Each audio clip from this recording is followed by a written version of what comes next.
Hallo und herzlich willkommen zur Dezember-Ausgabe Fährnews aktuell im Jahr 2024. Die Top-Themen dieser Folge werden präsentiert von Fähren.net, wo du Fähren einfach online buchen kannst. Express 5 kollidiert mit Mole, welche Ursache der Unfall hatte und wie es nun weitergeht. Hafen von Holyhead geschlossen, wie die Reedereien mit der Schließung kurz vor Weihnachten umgehen. Und neuer Einsatz für Smyrna die Levante, wie es nun mit der ehemaligen Rostock weitergeht. Die Top-Themen der Dezember-Ausgabe Fährnews aktuell wurden präsentiert von Fähren.net, der einfachen Online-Buchungsplattform für deine Fährüberfahrt. Nun geht es aber los mit dieser Ausgabe Fährnews aktuell.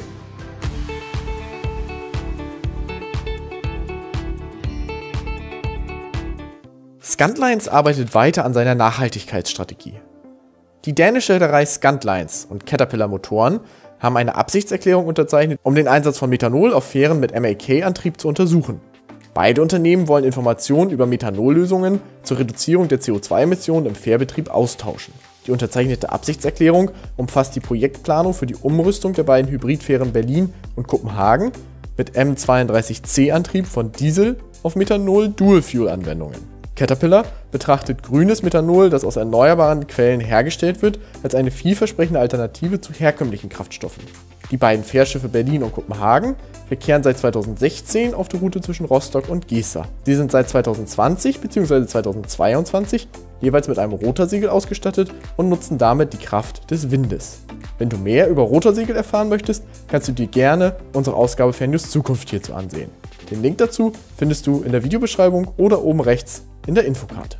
Der Plan sieht vor, dass Caterpillar Motoren im Jahr 2025 einen Testmotor in seiner Werkstatt zur Verfügung stellen wird. Wenn Scandlines zu dem Schluss kommt, dass der Testmotor die Erwartungen erfüllt und die Bedingungen einhält, besteht die Möglichkeit, dass der erste Scandlines Dieselmotor im Jahr 2027 umgerüstet wird. Express 5 kollidiert mit Hafenmauer. Die Hochgeschwindigkeitsfähre Express 5 von Bornholmslinien kollidierte am Abend des 25. November 2024 auf der Fahrt aus dem Hafen von Rönne mit dem sogenannten Fliskay. Die Fähre befand sich auf der letzten Doppelfahrt des Tages zwischen dem dänischen Rönn und Ystad in Schweden, musste aber nach einem harten Kontakt mit der Mole umkehren und ihre Passagiere wieder in Rönn auf Bornholm absetzen. Die interne Untersuchung des Vorfalls von Bornholmslinien hat ergeben, dass es keine technischen Gründe für den Unfall gab, der sich unter normalen Wetterbedingungen ereignete.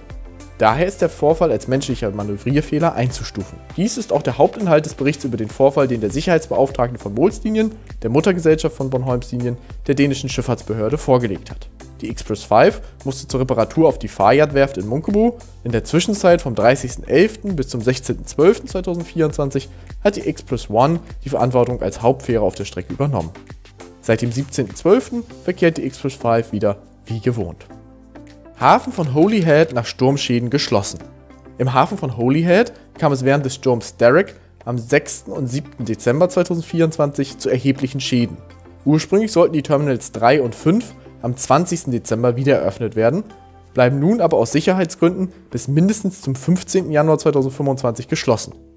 Sowohl Stena Line als auch Irish Ferries haben umfangreiche Notfallmaßnahmen angekündigt, um die Beeinträchtigungen in dieser stark frequentierten Vorweihnachtszeit zu verringern.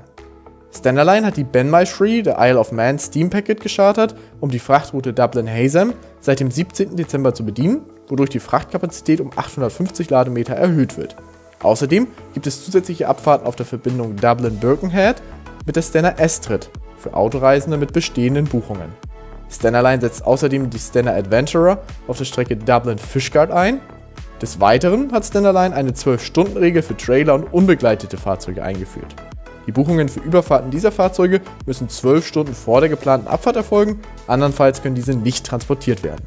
Irish Ferries erhöht die Kapazität auf der Strecke Rosslare-Pembroke durch die Umdisponierung der James Joyce. Die Isle of Innisfree wird auf der Strecke Dublin-Fishguard eingesetzt. Zusätzlich werden mehr Abfahrten auf dem Korridor Dublin-Cherbourg angeboten, wobei die Ulysses ihre erste Überfahrt nach Frankreich erfolgreich absolvierte und die Frachtkapazität erhöht. CLDN führte ebenfalls eine ähnliche 12-Stunden-Regel an wichtigen Terminals wie Dublin T4, Liverpool und Hazem ein. Als eine der wichtigsten Verbindungen zwischen dem Vereinigten Königreich und Irland spielt Holyhead eine entscheidende Rolle für den Fracht- und Personenverkehr. Stena Line und Irish Ferries befördern 2 Millionen Passagiere pro Jahr und etwa 1200 Frachteinheiten pro Tag. Flottenerweiterung für Fred Olsen Express. Fred Olsen Express hat mit der ehemaligen Ciudad de Ceuta eine neue Schnellfähre geschartert. Die in Barlovento Express umbenannte Fähre verkehrte zuletzt für Transmediterranea. Der Katamaran wurde 2003 als HSC Millennium DOS für Transmediterranea in Dienst gestellt und später in Ciudad de Ceuta umbenannt. Anfang November dieses Jahres wurde sie dann an Liberty Lines verkauft und in Vittorio M umbenannt. Nun ist sie langfristig an Fred Olsen Express unter ihrem neuen Namen Barlovento Express verschartert. Sie hat eine Höchstgeschwindigkeit von 38 Knoten, fast 900 Passagiere und 267 Pkw. Die Ergänzung der Flotte durch den Katamaran erfolgt auf Grundlage des für 2025 geplanten Fahrplans der Reederei, inklusive der Inbetriebnahme der neuen Relation zwischen El Hierro und Teneriffa. Die Barlovento Express selbst wird hierbei voraussichtlich die Strecke Las Palmas de Gran Canaria und Morrollable auf Fuerteventura bedienen. Wenn ihr selbst einmal die Barlovento Express auf der Route zwischen Las Palmas de Gran Canaria und Morrollable erleben möchtet, dann bucht euer Ticket für die Fähre doch gerne bei unserem Partner fähren.net. Hier seht ihr bei eurer Buchung außerdem auch direkt alle alternativen Überfahrtsmöglichkeiten, sollte eine Abfahrt einmal beispielsweise nicht in euren Zeitplan passen. Außerdem erhaltet ihr während des Buchungsvorgangs eine Preisübersicht der einzelnen Reedereien. Bei fähren.net könnt ihr so Fähren einfach online buchen. Den Link zu fähren.net findet ihr auch ganz oben in der Videobeschreibung oder am Ende dieses Videos in der Endcard. Caronte e Tourist übernimmt Pietro Mondello.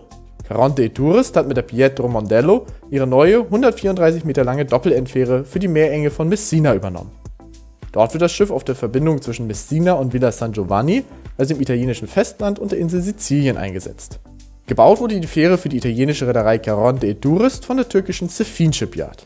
Sie ist baulich der 2018 ausgelieferten Elio recht ähnlich, jedoch mit einer Reihe von technischen Änderungen versehen. Hierzu zählt beispielsweise der Einbau eines 2 Megawattstunden Batteriepakets. Beide Schiffe sind mit LNG-fähigen Dual-Fuel-Motoren ausgestattet und haben eine Kapazität für ungefähr 1500 Passagiere und 290 Pkw. Grimaldi Group übernimmt Eco Salerno.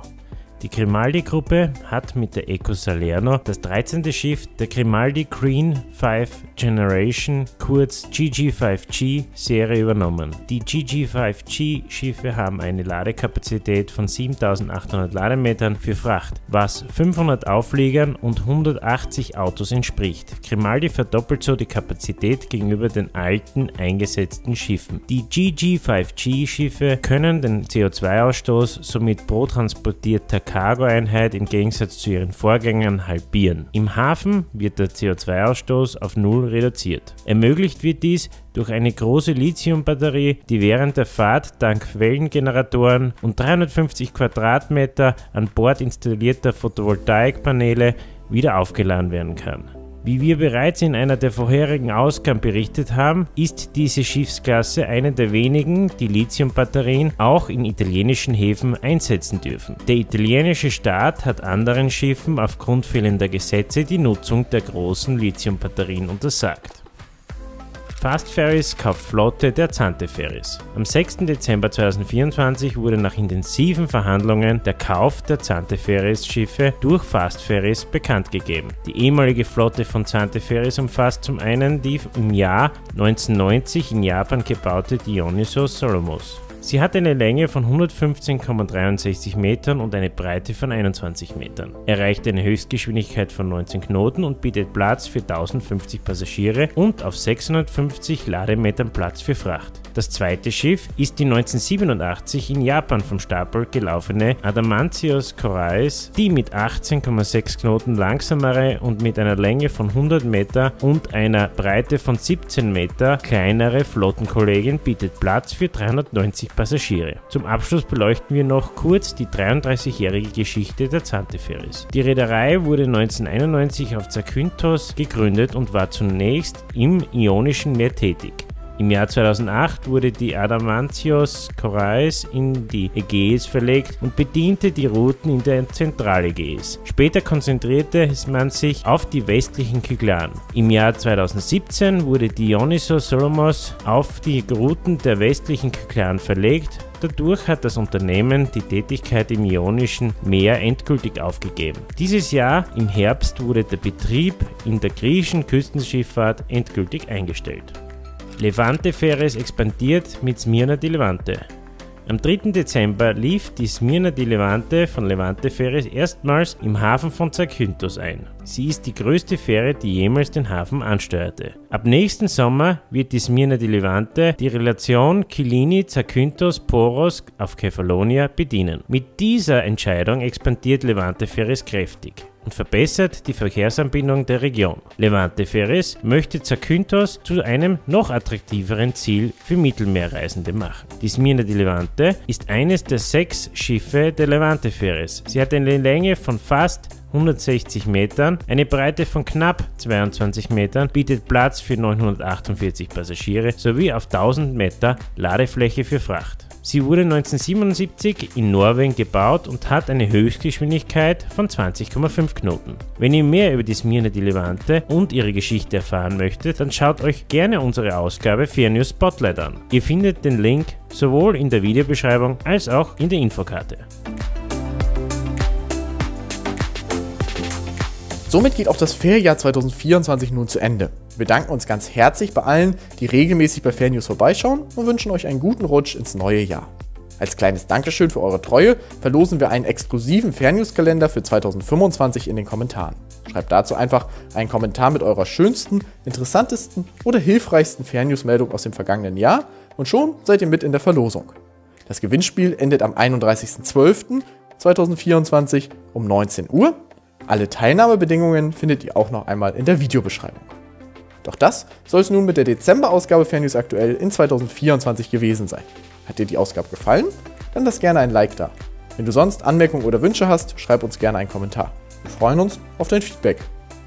Für die Buchung deiner Fährüberfahrt kannst du jetzt auf den Link zu fähren.net klicken. Ansonsten lass gerne noch ein Abo da. Wenn du noch nicht genug Fährnews hast, können wir dir noch die letzte Ausgabe Fährnews aktuell empfehlen. Daran ging es unter anderem um den neuen Betreiber der Verbindung Kopenhagen-Oslo und das Ende der Genevia Haries. Viel Spaß dabei und bis bald!